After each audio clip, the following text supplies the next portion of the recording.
Welcome aboard. It's Captain G. This is Conflict of Arms, Vietnam, 1965. We are now in January of 1969. We're at the start of the turn. We're going to roll for turn order and combat initiative bonus influence of these two communist superpowers. Before we do, let's quickly run through the purchases. First off, the United States with their 26. ANZAC is sending an artillery, New Zealand Artillery Regiment, to help make up for the losses the U.S. suffered last turn.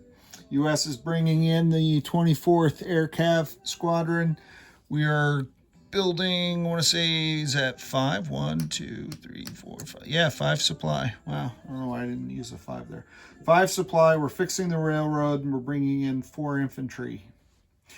The South Vietnamese are bringing in also recruiting and training 4 infantry and 4 supply. And for Laos, 1 infantry, 1 supply.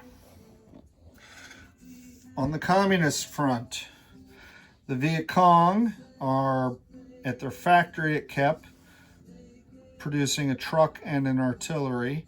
They're also going to produce 1 infantry and 1 sapper. The North Vietnamese are building 2 sappers and another MBT. Put more pressure on that border frontier. This is their bonus. From China now, they're at 1 and 3. And in fact, I think I may have set that up as 1 and 2. Let me just double check the 3 for China. 2 infantry and a supply. Okay. That is different, so I'm glad I caught that. So a 3, which is what the VC have, get 2 infantry and 1 supply. And if you only have a influence of 1, like 2 infantry, 1 supply, you get 2 supply and 1 CP.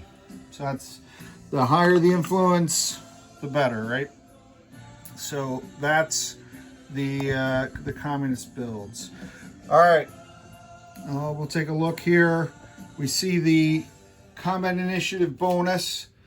The North is at 5. We're going to roll their bonus, but again, I think this came up last time, and I may have said it wrong. So let me be ever trying to correct myself. 1, 2, 3, 4. Tiles under their control in the south, and their southward push bonus right here on the national reference sheet. Southward push, when controlling at least 3 territories in South Vietnam, receive a +3 combat initiative value. It doesn't say move their combat initiative up, it gives them a +3 on the roll. So effectively it makes their bonus 8. All right, let's go here, grab the dice. They're already set up. The red is for the North Vietnamese. They're trying to suck up to Russia.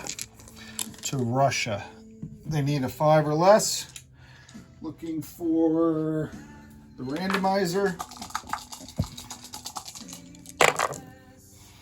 All right, so they got an 8. I guess they didn't get the reception they want. Ooh, a 0. That's not good for them. All right, 0, 1, 2, 5. A bunch of low rolls. All right, we'll see what that does. So with a combat initiative of 5, +0, +3. So I'll just make this 3 now. That gives them an 8. The South Vietnamese are sitting there with 5 + 1 is a 6.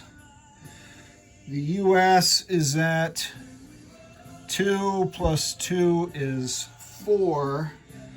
Oh, and the VC are at 2 + 1 is 3. So the VC get to go last. Wow, that's very interesting. So the North Vietnamese get a kickoff Tet. The South Vietnamese get to respond to what the North does. That'll be interesting to see.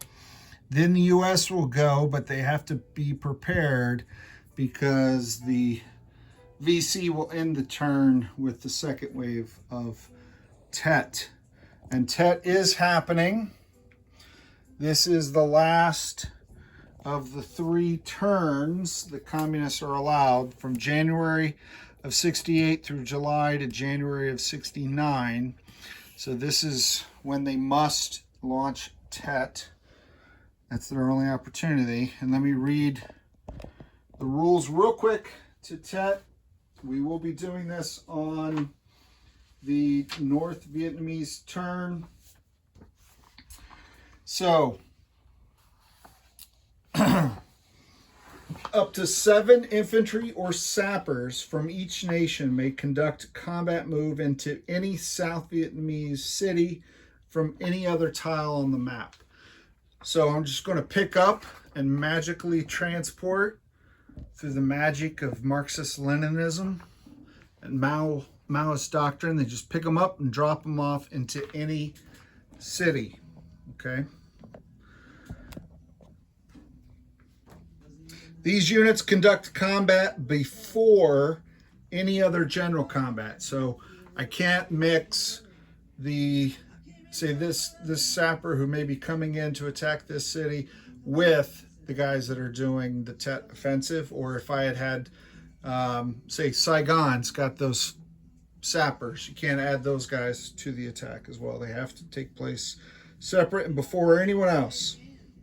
Tet units attack for a single round of combat without needing supply and will retreat after the round without capturing the tile. So they can attack the ground units or they can raid the facilities. If they wiped out the ground units, say they hit that city all the way on the edge of the peninsula, the isolated one, Khao Mau, I'll eventually learn how to pronounce it.